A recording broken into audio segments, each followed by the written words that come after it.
ఈ కూర చేసిన రోజు ఒక ముద్ద అయితే ఎక్కువే తింటాము. అలా ఉండిద్ది కూర టేస్ట్ అయితే. ఉల్లిపాయ టమాటా కూర అన్నంలోకైనా చపాతీలోకైనా టేస్ట్ చాలా బాగుండిద్ది. పిల్లలైనా పెద్దవాళ్ళైనా చాలా ఇష్టంగా తినే కూరలో ఉల్లిపాయ కూర ఒకటి. అదే విధంగా చాలా సింపుల్ గా ఈజీగా త్వరగా చేసేసుకోవచ్చు. Welcome to Anitha Gunturi channel. టమాటా ఉల్లిపాయ కూరకి ఏమేం కావాలో చూద్దాము. ఒక 3 ఉల్లిపాయలు, ఒక 4 టమాటాలు, ఒక 4 పచ్చిమిరకాయలు అయితే తీసుకుందాము. ఇప్పుడు నేను తీసుకున్న క్వాంటిటీ అయితే 3 to 4 మెంబర్స్ కి ఈజీగా సరిపోతుంది. ముందుగా పచ్చిమిర్చిని అయితే చీలికలుగా కట్ చేసుకొని పక్కన పెట్టుకోవాలి. నెక్స్ట్ ఆనియన్స్ ని కూడా కట్ చేసుకుందాము. దాని మీద ఉన్న తొక్కు మొత్తం తీసేసుకొని కొంచెం ఉల్లిపాయల్ని పెద్ద పెద్ద ముక్కలుగా కట్ చేసుకోండి.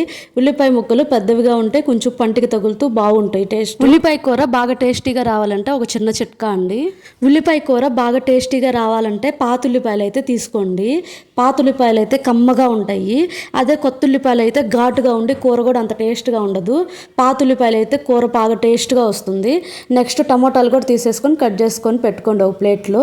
తర్వాత గ్యాస్ ముట్టించేసుకొని పెనం పెట్టేసి పెనంలో ఒక 2 స్పూన్లు అయితే ఆయిల్ వేసుకోండి. ఆయిల్ వేడెక్కిన తర్వాత పోపు గింజలు అయితే వేసేసుకోండి. పోపు గింజలు వేగిన తర్వాత పచ్చిమిర్చి వేసేసుకొని కాస్త అటు ఇటు వేపండి. అవి మగ్గిన తర్వాత ఏదైతే కట్ చేసుకున్నామో ఉల్లిపాయలు అవి కూడా వేసేసి బాగా వేపుకోండి.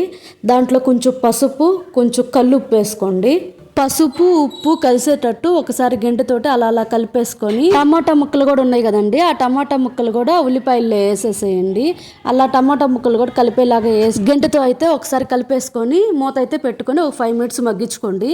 అవి మగ్గే లోపల మనము ఒక మిక్సీ జార్లో అయితే చిన్న అల్లం ముక్క 6-7 చిన్నులపాయ రెబ్బలు అయితే వేసుకొని మిక్సీ వేసేసుకోవాలి. ఉల్లిపాయ టమాటా ముక్కలు అయితే కొంచెం మగ్గినియండి. దాంట్లో కొంచెం ముందుగా వేసి పెట్టుకున్న అల్లం చిన్నులపాయ పేస్ట్ ఏదైతే ఉందో దాన్ని కొంచెం వేసుకోండి.